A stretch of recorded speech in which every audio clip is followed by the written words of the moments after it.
মাজার ছিল, হযরতে আব্বাসের মাজার ছিল, হযরতে আজওয়াজ মুতাহহারাতের মাজার ছিল, ইমাম জাফর সাদেক কারি নাফে, ইমাম বাকের, ইমাম মালিক তাদের মাজার, সুফিয়া আতেকার মাজার, হুজুরের ফুফু আম্মি, হুজুরের ছেলে ইব্রাহিম ইবনে রসুল, উসমান ইবনে মাজুন তার মাজার ছিল, জঙ্গে হাররাজ সুহাদায়ের মাজার ছিল, হযরতে উসমান বিন নুরাইনের মাজার ছিল, হযরতে ফাতেমা বিনতে আসাদ আলীর মা তার মাজার ছিল, হযরত হালিমাতুস সাদিয়া 16টা মাজার তারা ভেঙে চুরমার করে দিয়ে দিল। আর জান্নাতুল মুআল্লায় মা খাদিজাতুল কুবরা তাহেরা রাদিয়াল্লাহু তাআলা আনহা, হযরত আব্দুল্লাহ ইবনে জুবাইর রাদিয়াল্লাহু তাআলা আনহু, আসমা বিনতে আবু বকর সহ বহু সাহাবীর কবর ভেঙে শুধু কবরের বুনিয়াদ রাখলো। ওই কবরের বুনিয়াদের উপরে এখন জুতা পায়ে দিয়া ফিতা ফুতা বাইন্দা খাড়াইয়া দালালরা ঘুরে আর কয়েকগুলো সব কবর, ছোট বড় নাই, সব কবর। এদের ভিতরে কোনো বড় ছোট বলে কোনো কিছু নাই, তোমরা আন্দাজি ধারণা করে ঘুরো না, কার কবর কোনটা এগুলো আমরা জানি না। এইভাবে তারা সেখানে বলতে থাকে। রাসূল পাক সাল্লাল্লাহু আলাইহি সাল্লামের রওজা শরীফকে ভাঙার চেষ্টা করার আগে মরল। আর নাসিরউদ্দিন আলবানী এসে বলল যে কবর বাইরে সরায় দিলে ভালো হতো। আপনারা আমাকে বলেন যে রাসূলুল্লাহকে 1 মাস কান্দাইছে ইহুদি নাসারা না, মুসলমান। হযরতে ওমর রাদিয়াল্লাহু তাআলা আনহুকে শহীদ করেছে কারা? আমেরিকা, রাশিয়া, ইউরোপ করছে না মুসলমান করছে? মুসলমান কপালে দাগ আলা দাড়িয়ালা। হযরতে উসমান বিন নুরাইনকে যারা শহীদ করছে 40 দিন তারা উসমানের বাড়ির সামনে জামাত করে নামাজ পড়ছে আযান দিয়া, তারাই হযরত উসমানকে শহীদ করছে। এরাও কারা? মুসলমান। হযরতে আলীকে যে শহীদ করছে আব্দুর রহমান ইবনে মুলজিম, এটা এমন মুসলমান যে তার আমল দেখে সাহাবীরা লজ্জা পাইতো, তার চেহারা দিয়ে নূর টপকাইতো, ঘুমাইলে জিহ্বা জিকির করতো। এই বেটায় কইছে আলীর চেয়ে বড় কাফের কেউ নেই। এই বেটায় কইছে রাসূলুল্লাহ চেয়ে জিবরাইলের মর্যাদা বেশি। এটাও তো নামাজিয়া ছিল, কপালে দাগ ছিল। এবার আসেন হযরত হুসাইনকে যারা শহীদ করছে তারা জুমার নামাজ আজান দিয়ে পড়ে নাই, এবং হযরত হুসাইনকে শহীদ করার পর নিষ্প্রাণ হযরত হুসাইনের দেহ মোবারকের পাশে তারা কি করলো? দাঁড়ায় আসর নামাজ পড়লো। হযরত হুসাইনের দেহের উপর দিয়ে ঘোড়া চালায় দিল, থেতলায় গেল, তাদের চোখ দিয়ে পানি আসলো না কারো। এরাও তো মুসলমান, এরাও তো নামাজি, এরাও দাড়িয়ালা, এরাও কপালে দাগালা।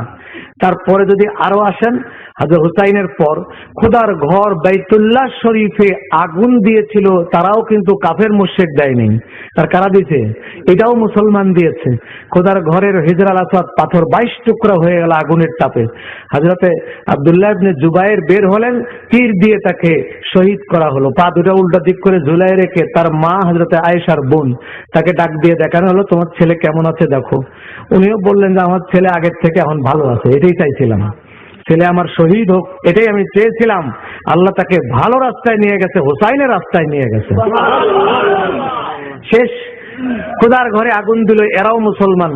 খোদার ঘর বাইতুল্লাহ শরীফের পরে পৃথিবীর শ্রেষ্ঠ মসজিদ, মসজিদের নববীতে 7 দিন গাধা এবং ঘোড়া বাঁধলো, গাধা ঘোড়া পেশাব পায়খানা করলো, আজান একামত বন্ধ করে দিল। এইটাও কিন্তু আমেরিকা, রাশিয়া, ইউরোপ করে নাই, প্রেসিডেন্ট বুশ করে নাই, এটাও মুসলমানরাই করছে। যারা 5 ওয়াক্ত নামাজ পড়ে এরাও এই কামটা করছে। তাইলে আপনি নামাজি পরেজগার মুসল্লি দিয়ে করবেন কি, ভিতরে যদি আসল জিনিস না থাকে? তারপরে আমেরিকার থেকে প্রেসিডেন্ট বুশ বাগদাদে আসলো, বাগদাদে জুতা মারলো, জুতা খাইয়া সৌদি আরব গেল। সৌদি আরবে যখনই নামছে, সৌদি আরবের বাদশাহ তার 2 ঠোঁটের উপরে বাদশাহ ঠোঁট বসায় দিয়া 5 মিনিট ধরে চুমা খাইলো। এই ছবি ইন্টারনেটে আছে, আমার কাছে আছে। তাইলে যেই সাদা, পৃথিবীর শ্রেষ্ঠ সাদা কুত্তা, মুসলমানের দুশ্মন, কুকুরের ঠোঁটে যে মুসলমান চুমা খেতে পারে, এই কুত্তার ঠোঁটে মুসলমান ঠোঁট লাগাইতে পারে? আর এই কুত্তার ঠোঁটে যেই মুসলমান ঠোঁট লাগায় তাকে মুসলমান বলা যেতে পারে? 15 দিন ব্যাপী ফিলিস্তিনি মুসলমান শিশু, নারী, বৃদ্ধ বৃদ্ধাদেরকে একতরফা মার দিল। পৃথিবীর কোন মুসলিম স্টেটের মুসলিম নেতারা টু শব্দ করেছে? তাহলে আজকে আমাদের এই দুরবস্থার জন্য ইউরোপ থেকে ইউরোপের প্রেসিডেন্ট এসে হযরত ওমরের সামনে হাঁটু গেড়ে বসে খাজনা দিয়ে যাইতো, আর 14 বার মাপ চাইতো, হুজুর ভূমধ্য সাগরের ওই পারে যাইয়েন না। বলে ঠিক আছে, ট্যাক্স দিবা ঠিক মতো, যাব না। এই এই মুসলমানকে এত ভয় পেত, সালাউদ্দিন আইয়ুবীর নাম শুনলে বাচ্চারা ঘুমায় যেত আমেরিকা ইউরোপের। সেই মুসলমানরা আজকে পৃথিবীর সবচেয়ে বেশি অবহেলিত, ঠিক না বেঠিক? এটা কোন কারণে হয়েছে? শুধু মিডল ইস্টের এই ফাসেক বেঈমান নেতাদের কারণে হয়েছে। এই আমেরিকা ইউরোপের গোলাম মিডল ইস্টের মুসলিম নেতা যারা, এদের কারণে আজকে আমাদের এই পর্যায়ে এসে আমরা পৌঁছেছি।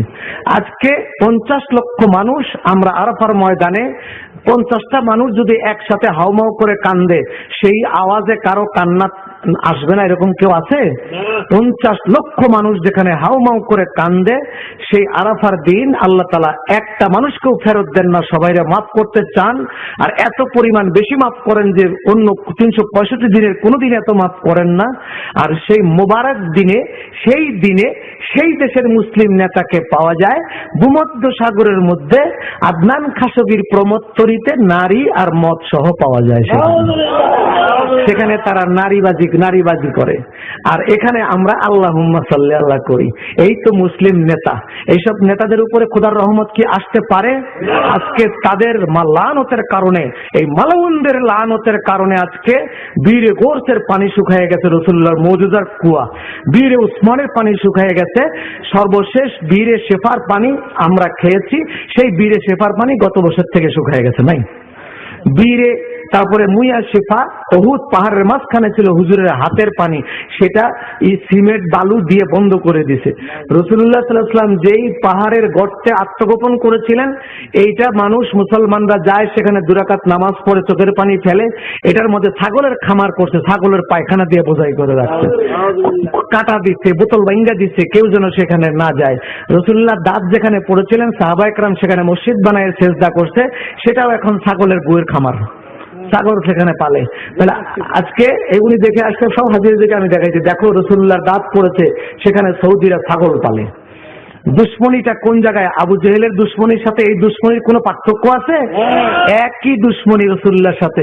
পৃথিবীর মুসলমানদের মায়ের ডরে খালি কাবা ঘর আর মদিনাটা ঠিক রাখছে, কিছু কয় না। সেটাকেও টাইলস দিয়ে ভ্যাটিকান বানিয়ে দিছে। কাবার স্বাদ আর আগের স্বাদ রাখে নাই, মদিনার স্বাদ আগের স্বাদ রাখে নাই। আমরা জিয়ারত করতে গেলে হুজুরের দিক তাকায় যদি 2 ফোঁটা চোখের পানি ফেলি, আঁটু দিয়ে ঠাস করে বুকের মধ্যে গুতা মারে, ওদিক যা, এখানে কি চাও? আজকে এইভাবে কুত্তা কুকুরের মতো আমাদেরকে খেদায়। এই যে ইয়াজিদের প্রভাব সৌদি আরবে, এই বিষাক্ত আকীদা সৌদি আরব ঢুকাইয়া দিল দারুল উলুম দেওবন্দে, ওইখান থেকে আইলো পাকিস্তান দিয়ে বাংলাদেশে। এই আমার দেশের আলেমদের দোষ নাই, তারা কি ওইখান থেকে আইয়া পাইছে, ওই বড় দাড়ি দেখাইছে, বড় কান্দন দেখাইছে, বড় তসবি দেখাইছে, এরা মনে করছে এইটি আল্লাহওয়ালা। আর ইদানিং যারা পয়সার ব্যাগ নিয়ে পয়সা নিয়ে আসে আর রিয়াল নিয়ে আসে, আইনে আজকে মাদ্রাসা কুড়ে ঘর, সকালে দেখবেন টিন, তারপরে সপ্তাহে দেখবেন দালান, তারপরে সপ্তাহে একবারে বিল্ডিং। এই যে টাকাটা কোত্থেকে আসে? টাকা তো এদের পকেটের পয়সা নয়, টাকা আসে সেই জায়গার থেকে। যাদের টাকা খায় তাদের গীত গায়, এটা হলো সহজ। ওদের গীত গায়, ওদের কথা বললেই ওরা টাকা দেয়। সুন্নিয়াতের কথা বললে ওরা টাকা দেয় না। সুন্নি আলেমদেরকে সৌদি আরবে কচুকাটা করা হচ্ছে এখনো। সুন্নি আলেম 400 আলেমের মতো রিয়াদে নিয়ে গেছে, নিয়ে মেন হলে ঢুকাই দিয়া লোহিত সাগরে পাঠিয়ে দিছে। এখনো সুন্নি যারা ওই দেশে, আমাদের গাউসিয়া কমিটির যে ছেলেরা ওই দেশে চাকরি করে, এই গত বছর প্রায় 100 জন ছেলেকে ধরে হাজতে রাখছে, কিছু কিছু ছাড়া পাইছে, এখনো তারা জেলখানায় জেল খাটতেছে তারা। তাহলে সুন্নি কথা বলাই যায় না, ইয়া নবী সালামু আলাইকা বলাই যায় না।